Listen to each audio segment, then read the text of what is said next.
Simon Petrus. Petrus adalah murid Tuhan Yesus yang paling banyak disebutkan di Alkitab dan menjadi pemimpin dari murid-muridnya yang lain. Nama asli Petrus adalah Simeon, nama Aram yang berasal dari kata Simon yang artinya mendengar. Bentuk Yunani Simeon adalah Simon. Ia pertama kali diperkenalkan oleh Andreas, saudaranya, kepada Tuhan Yesus. Petrus sering melakukan pelayanan ke kota-kota lain di luar Yerusalem. Ia pergi ke Lida dan Yope, Antioquia, dan juga Korintus.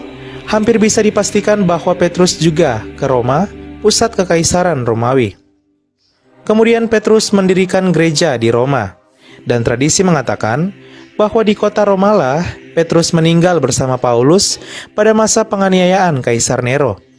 Dikatakan bahwa ia disalibkan secara terbalik dengan kepala di bawah atas permintaannya sendiri, sebab ia merasa tidak layak disalibkan dengan kepala di atas seperti gurunya Tuhan Yesus.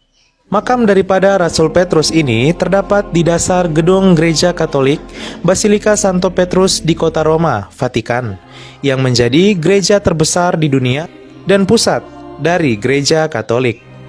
Petrus meninggalkan warisan berupa kitab suci, yakni surat 1 Petrus dan 2 Petrus yang diduga kuat ditulisnya dari kota Roma.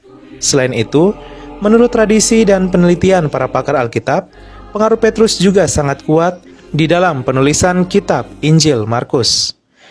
Rasul Petrus dalam Gereja Katolik dikenal sebagai pemimpin gereja yang pertama, yang kini digembalakan oleh Paus Fransiskus, yaitu pemimpin Gereja Katolik ke-266. 2. Andreas. Andreas adalah saudara Simon Petrus. Arti namanya dalam bahasa Yunani yaitu jantan. Andreas adalah murid pertama Tuhan Yesus. Sebelumnya ia adalah murid Yohanes Pembaptis. Menurut tradisi, Andreas menghabiskan tahun-tahun terakhir hidupnya di Skythia, bagian utara Laut Hitam. Tetapi sebuah buku kecil yang berjudul Acts of Andrew, kemungkinan ditulis tahun 260 Masehi, menceritakan bahwa ia memberitakan Injil terutama di daerah Makedonia dan juga mati sebagai martir di Patras, Yunani. Dikatakan bahwa Andreas disalibkan di kayu salib berbentuk huruf X, sebuah bentuk religius yang kini dikenal sebagai salib Andreas. Bangsa Skotlandia menjadikan salib Andreas ini sebagai lambang bendera negara mereka. Pada tahun 357, relik Santo Andreas dipindahkan ke Konstantinopel yang kini disebut Turki. Relik merupakan sebuah benda peninggalan ataupun tubuh daripada orang kudus yang dihormati tersebut. Pada tahun 867, tengkorak daripada Rasul Andreas ini dikirim kembali ke Patras, dan pada tahun 1208, tengkorak yang tersisa di Konstantinopel dikirim ke Amalfi, Italia. Pada tahun 1908, semua peninggalannya dikembalikan ke Patras, Yunani.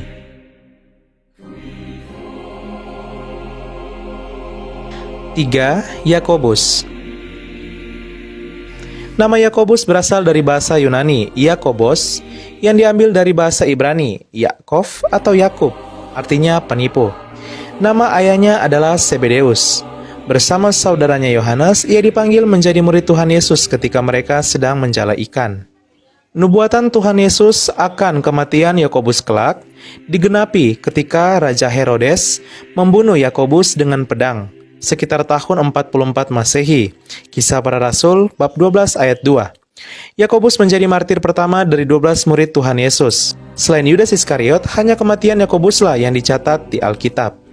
Yakobus juga dikenal sebagai Santo Pelindung negara Spanyol. Menurut tradisi yang lain, ia dikatakan telah dimakamkan di Santiago de Compostela setelah jasadnya dibawa ke sana ketika ia dipenggal di Yerusalem. Situs ziarah ini berasal dari abad ke-9. 4. Yohanes.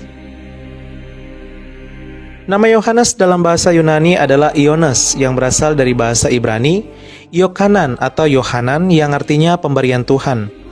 Yohanes dikenal sebagai murid yang dikasihi Tuhan Yesus yang bersandar dekat kepadanya pada saat perjamuan Paskah terakhir. Yohanes juga merupakan saudara Yakobus dan mungkin lebih muda daripada Yakobus, sebab di kitab-kitab Injil namanya selalu disebut sesudah Yakobus.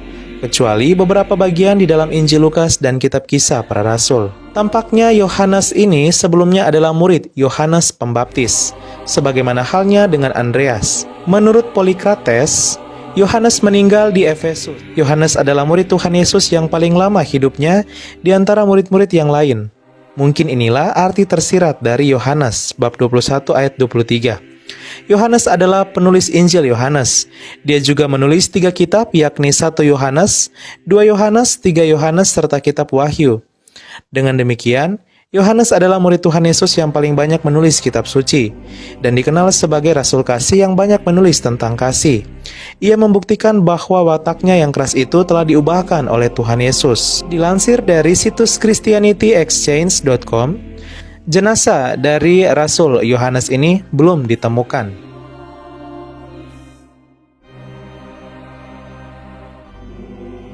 5. Filipus. Nama Filipus berasal dari bahasa Yunani, Philippos, yang artinya pecinta kuda. Injil Yohaneslah satu-satunya sumber yang memberikan informasi yang cukup rinci mengenai Filipus. Tradisi menyebutkan bahwa Filipus mati sebagai martir di Hierapolis dengan cara kepalanya dipenggal. Namun hal ini belum bisa dipastikan. Pada tanggal 3 Agustus 2011, Direktur Italia National Research Council Francesco De Andria mengatakan penemuan makam tua di kawasan Bukit Syuhada, Turki diawali dengan penelitian geofisika secara intensif di kawasan Hierapolis, salah satu peradaban kuno yang kini berganti nama menjadi Pumakale. Dilansir dari situs yang lain, sejumlah ilmuwan dan arkeolog dari Italia baru-baru ini menemukan sisa makam kuno yang diklaim milik salah satu pengikut Yesus, yaitu Santo Filipus. Makam yang terletak di barat daya Turki tersebut sebenarnya sudah digali dan diteliti sejak 10 tahun yang lalu.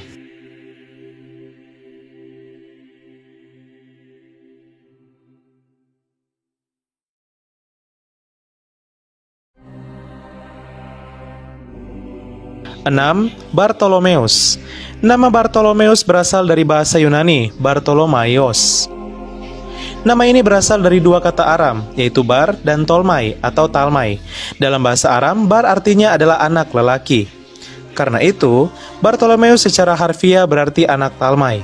Sejarawan gereja yang terkemuka mengatakan bahwa Bartolomeus atau Nathanael melayani India dan meninggalkan sebuah kopi Injil Matius di sana.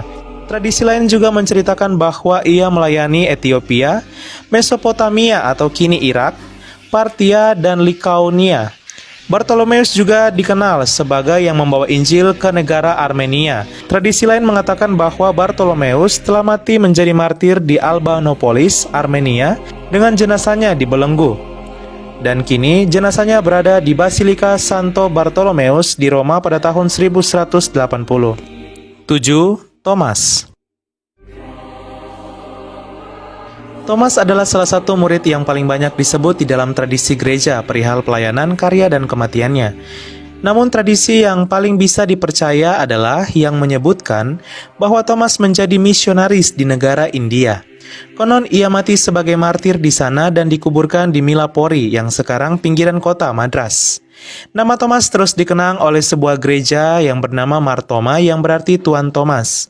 Ada banyak buku yang diklaim ditulis oleh Rasul Thomas, yang paling terkenal adalah Injil Thomas.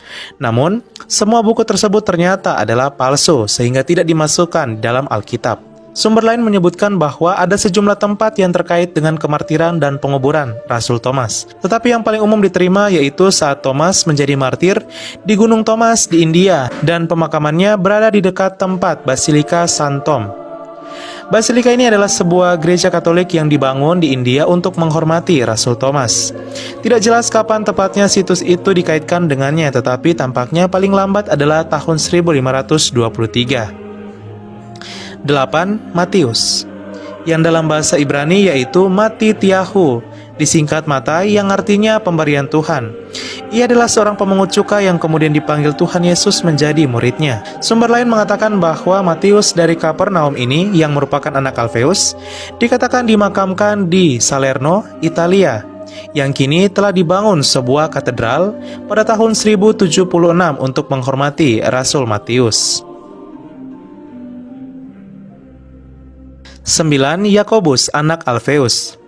Kitab-kitab Injil hanya menyebut nama Yakobus anak Alfeus dalam daftar para rasul. Injil Matius bab 10 ayat 3. Sebutan muda ditambahkan mungkin untuk membedakannya dari rasul lain, yakni Yakobus anak Zebedeus. Cerita legenda mengatakan bahwa Yakobus anak Alfeus ini mengabarkan Injil di Persia yang kini merupakan negara Iran dan disalibkan di sana, tetapi hal ini belum dapat dipastikan. Sumber lain mengatakan bahwa ia dirajam sampai mati di Yerusalem, tetapi Nikeporos mengatakan dia disalibkan di Ostrakina, Mesir. Peninggalannya ada di Santi Apostoli, sebuah tempat di negara Italia bersama dengan Filipus. 10. Tadeus. Nama Tadeus dalam bahasa Yunani adalah Tadaios, disebut dalam Injil Matius dan Injil Markus. Di dalam Injil Lukas, ia disebut sebagai Yudas, anak Yakobus. Tadeus pergi kepada Abgar setelah kenaikan Tuhan Yesus ke surga, dan ia tetap berada di sana berkhotbah di beberapa kota di Mesopotamia atau Irak. Sementara tradisi lainnya menyebutkan bahwa Tadeus dibunuh oleh ahli-ahli sihir di kota Suanir di Persia, Iran, dengan menggunakan pentungan atau lemparan batu. Sumber lain mengatakan bahwa Rasul Yudas Tadeus ini peninggalannya berada di Basilika Santo Petrus di Vatikan, Roma, Italia, di kompleks yang sama dengan Rasul Petrus. 11. Simon orang Selot. Di dalam naskah bahasa Yunani Injil Matius dan Injil Markus menyebutkan seorang murid bernama Simon orang Kanani.